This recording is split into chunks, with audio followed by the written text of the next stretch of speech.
time check in. But other than that, let's get into it with the Giants game. They faced off against the 49ers.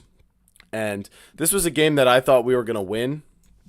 Probably pretty optimistic on my end. But Dan, if I remember correctly, I did too. you thought we were going to win too. So I guess actually I want to hear first. I want you to jog my memory on why you kind of thought we were going to win, just so I So can I kind of looked at reflect it. off it.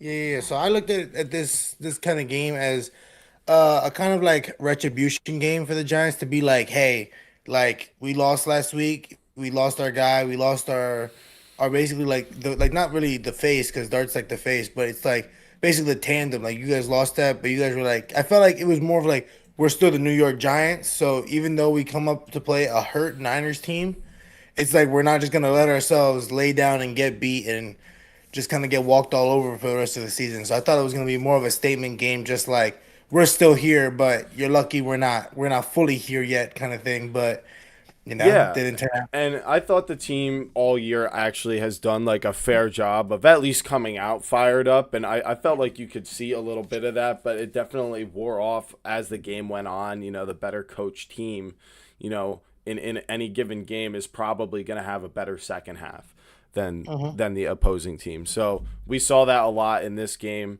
And something I certainly underestimated going into this was the matchup of Christian McCaffrey and George Kittle, with them both being threats and in the run game and in the passing game versus our linebackers and safeties because Bobby Okereke has been having a down year and Darius Hmm. Musa is filling in for Micah McFadden, and we were Hmm. expecting them to play well against Christian McCaffrey.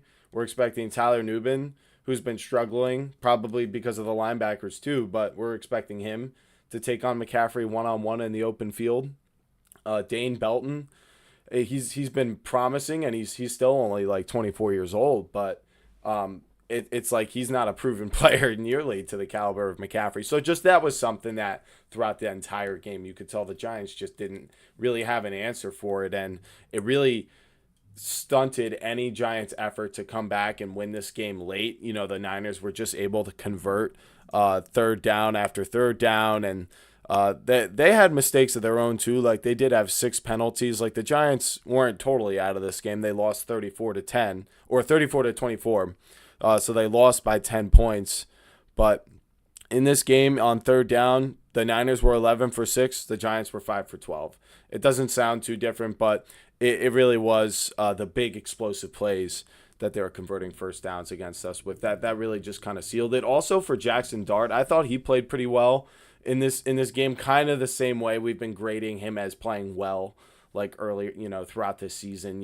It does take into account that he was let down by Darius Slayton, who dropped a touchdown. Theo Johnson dropped a ball on third down. And it's just watching this team go through this. It's really upsetting because we also had a Graham Gano missed field goal, and we lost by 10. Now, I think that the Niners certainly took their foot off the gas a little bit, but it just goes to show how broken this Giants team is because it's if this during any given game, right? If we didn't miss that field goal, if we didn't have that one dropped pass, we do have like explosive plays on both sides of the ball. We have Dart on the defensive side. Burns turned what would be pass into an interception for Abdul Carter.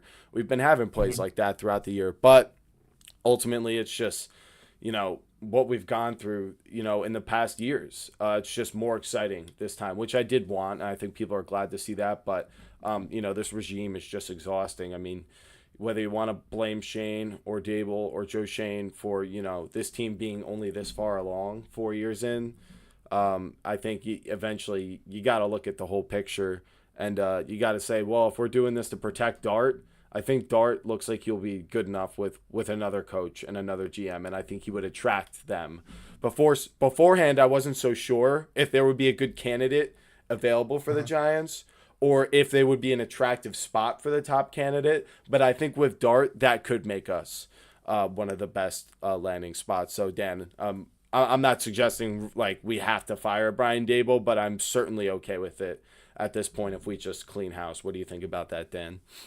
I mean, that's kind of what I stood on beforehand when we first were talking about it, whether if it was going to be in the middle of the season or if it was going to be towards the end of the season. I just think you guys kind of need a new type of mentality in there, kind of something just different. I remember when we were living together, and all of a sudden there was the Joe Judge era, Yeah. and it was like that kind of like camaraderie. It was good, it was there, but it was like something was missing. Brian Dable came in, the mentality changed, everything was good. You guys went to the playoffs, but then now it's not working, and then like this dude's turning redder than red on the sideline Yeah. when shit goes sideways. So it's kind of like when your coach is starting to like lose his ish and just get like absolutely irritated, it kills the mojo. And now it's like, you got Dart, and he's like, I know there was the memes about like, yo, he saved this. Like he was like, bro, you gotta save my job. I'm not gonna let Russ, Yeah. who just threw like two complete whiffs, like get the heck out the tent and let's get this shit going. But as far as Dable going, like I feel like it's needed personally. I think a new face needs to Get come like up. I don't absolutely know who'd be a irritated. good contender right now Yeah. because I'm not sure what jobs are available. Yeah, But it's a really good question, but honest, I am genuinely looking at Clayton Adams of the Cowboys. If he was open to mm, a head coaching position, I think he's proven a lot. But I'd say that's enough about the Giants 49ers game. I think most people expected the Giants to lose. I thought the Giants had a chance in this one. There were a lot of things that hurt them in this game, but overall, the team is still almost overperforming because of Jackson Dart. So whatever we get for the rest of the season, it is what it is. The offensive line, if that stays healthy and Dart stays healthy going into next year, I think the Giants will be okay. Still hoping to see a little more out of Dexter Lawrence, though. All right, moving on to the next game.